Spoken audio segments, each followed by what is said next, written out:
All right, if you're a founder or an investor in Vietnam's health tech scene, you're going to want to pay close attention. We're about to dig into the incredible rise of South Korea's health tech market. And we're not just looking at it as a case study, we're looking at it as a potential roadmap for success right here at home. Let's jump in.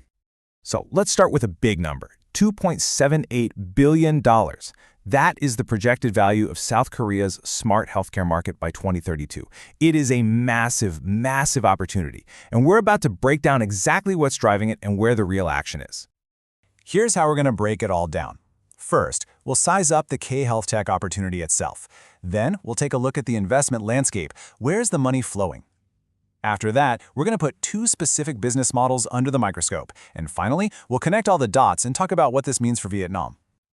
Okay, first things first, the K-HealthTech opportunity. Before we even think about strategy, you've got to understand the sheer scale we're dealing with. The numbers themselves really do tell a powerful story. In this chart, it lays it all out. We're talking about a leap from about $1.5 billion in 2024 all the way up to that headline number, $2.78 billion by 2032. Now, the engine behind that is a really strong 8.1% compound annual growth rate. For any investor, that's a clear signal of consistent, reliable opportunity. So what's fueling this fire? Well, it's not just one thing. It's really a perfect storm of factors. You start with Korea's world-class IT infrastructure as the foundation. Then you layer on a massive demographic shift, a rapidly aging population. By 2025, more than 20% of the population will be seniors. That creates this huge urgent demand for smart, affordable solutions. And wrapping it all up, a government that isn't just watching from the sidelines, they are actively paving the way. Which brings us to our second section, the investment landscape. You know, a big market is one thing, but smart capital is always selective. So let's follow the money and see where it's actually going. This funding breakdown from the past year is so telling. Look at that. A whopping 55% of capital went into medical devices. Investors are clearly backing tangible physical products. Now, you might see the smaller slices for health IT and diagnostics and think there's a lack of interest, but that's not the story. What this really signals is a flight to quality. The market is maturing past pure software hype and demanding proven, practical applications. And this quote just nails the crucial point. The money is getting smarter. It's not enough to just have a cool AI algorithm anymore. Today, investors are demanding a clear, straight line to clinical validation and, just as importantly, to revenue. The message couldn't be clearer. Show me how it works in the real world and show me the path to making money. And that path to profitability is getting a major boost from the government. I mean, just look at this timeline. From 2019 straight through to 2025, there's been this consistent strategic push. They're lowering the risk for investors, they're creating clear rules, like the world's first guideline for generative AI medical devices, and they're basically sending a huge signal that Korea intends to lead in this space. Okay, so we've seen the big picture. Now let's bring this down to earth. We're going to spotlight two specific companies that are perfect examples of where the smart money is headed. First up is a company called Mediark. So what do? At its heart, it's an AI platform that handles the first medical interview with a patient. The key here is that it can do this in multiple languages before the patient even lays eyes on a doctor. So why is that such a big deal? Well, let's be honest. Doctor-patient interviews can be a huge bottleneck.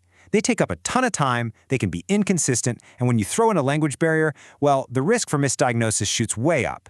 Mediark's solution is so elegant. It's a standardized, high-quality interview right at the front door in the patient's native language. And the workflow is just brilliant.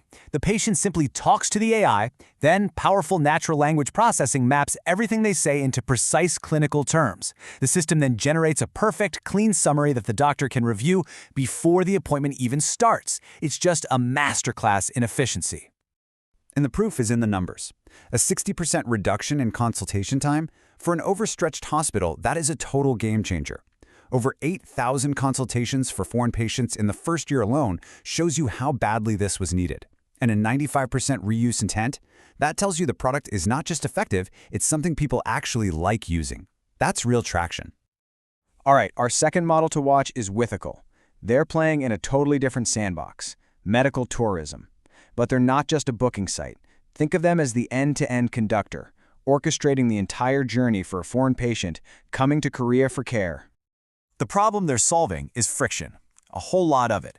The medical tourism market is famously fragmented and messy. Hospitals struggle to find patients, and patients struggle to find providers they can trust. Withdical steps in and builds the digital bridge with their platform, Yepo, making the whole process smooth for everyone involved. And here's what should get every investor's attention: the speed of execution. This timeline is just incredible. They set up the company in mid-2024, and in about a year, they managed to sign 20 hospital agreements and launch their platform. That doesn't just show a good idea.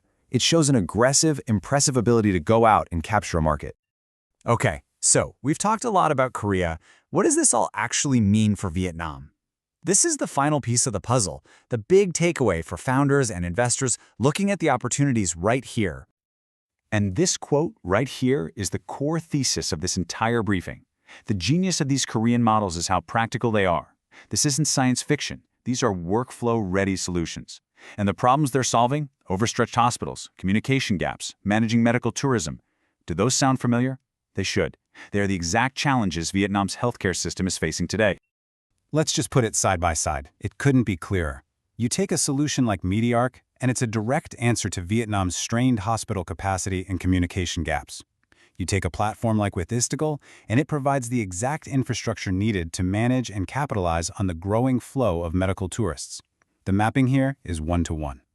And that leaves us with one final big question.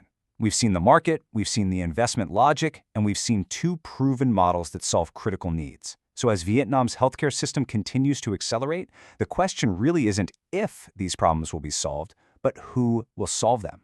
And looking at these examples, could these battle-tested Korean models be the blueprint? For the right founders and investors, the opportunity is right here and it's ready for the taking.